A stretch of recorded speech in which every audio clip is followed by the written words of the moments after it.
नमस्कार मेरे प्रिय मित्रों, मैं आपका स्वागत करता हूं महाभारत गाथा के इस दूसरे अध्याय में। पिछली बार हमने देखा कि कैसे कुरुवंश की शुरुआत हुई। शांतनु, गंगा, भीष्म, पांडु और धृतराष्ट्र की गाथा को जाना।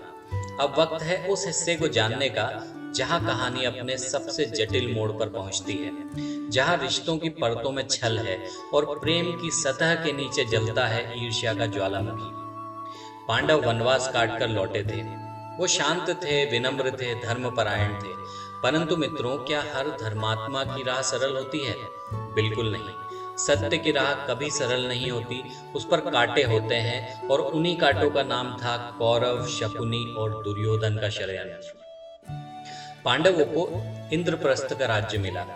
उन्होंने वहां स्वर्ग की तरह एक सुंदर नगर बसाया, न्यायपूर्ण, समृद्ध और सुव्यवस्थित। लेकिन जब दुर्योधन इंद्रप्रस्थ आया तो उसकी आंखों में जलन की आग लग गई। उसने देखा द्रौपदी रानी है, पांडव समृद्ध है, प्रजा खुश है और वो स्वयं अपने पिता के अधीन और अपने अहम के अधीन। शकुनी, गांधारी का भाई, जैसे चुपचाप बैठा एक विशेला नाग। वो जानता था अगर कुरुवंश को तोड़ना है तो घर के भीतर ही आग लगानी होगी, और आग लगाई गई जुए के खेल से। मित्रों, जुए का वह खेल एक खेल नहीं था, वो था धर्म की पहली गहरी परीक्षा। युधिष्ठिर, धर्मराज पल पल हारते गए। पहले हारा उन्होंने अपना राज्य, फिर भाई, फिर स्वयं और आखिरी में द्रौपदी, जो कि उनकी पत्नी थी। और फिर हुआ जो इतिहास कभी नहीं भूल पाया और ना ही आने वाली पीढ़ियां कभी भूल पाएंगी।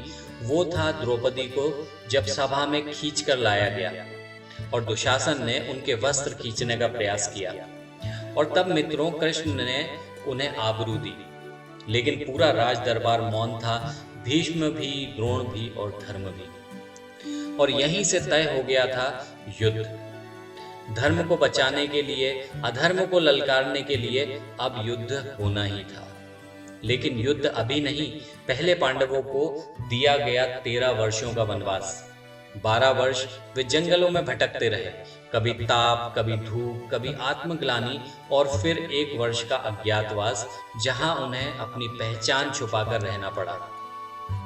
इन वर्षों में अर्जुन ने दिव्यास्त्र प्राप्त किए, युधिष्ठिर ने धैर्य सीखा, भीम ने बल के साथ संयम सीखा, नकुल, सहदेव ने खगोल, युद्ध और नीति में सिद्धि प्राप्त की, और सबसे बड़ा, कृष्ण के प्रति श्रद्धा और आत्मसमर्पण और गहरा हुआ। और फिर जब वनवास समाप्त हुआ तब पांडव लौटे। उन्होंने मांगा अपना हक, और वो भी सिर्फ 5 गांव, सिर्फ एक छोटा सा टुकड़ा, ताकि वे जीवन यापन कर सके। लेकिन दुर्योधन ने क्या कहा? दुर्योधन ने कहा कि मैं आपको सुई की नोक के बराबर भी भूमि नहीं दूंगा। और मित्रों, यही वो क्षण था जहां श्री कृष्ण ने कहा कि अब धर्म को शस्त्र उठाने का समय आ गया है, और कुरुक्षेत्र की रणभूमि तैयार हो गई। यह कोई साधारण युद्ध नहीं था मित्रों, यह युद्ध था धर्म और अधर्म के बीच, यह युद्ध था ज्ञान और अज्ञान के बीच, यह युद्ध था अहंकार और समर्पण के बीच। मित्रों, यह अध्याय सिर्फ इतिहास नहीं, यह चेतावनी है। जब अन्याय सहा जाता है तो वो और बढ़ता है। जब धर्म मौन हो जाता है तो अधर्म गूंजने लगता है। इसीलिए जैसे पांडवों ने धैर्य रखा और समय आने पर धर्म के लिए खड़े हुए, वैसे ही हमें भी अपने जीवन में समय और धर्म की पहचान करनी बहुत जरूरी है।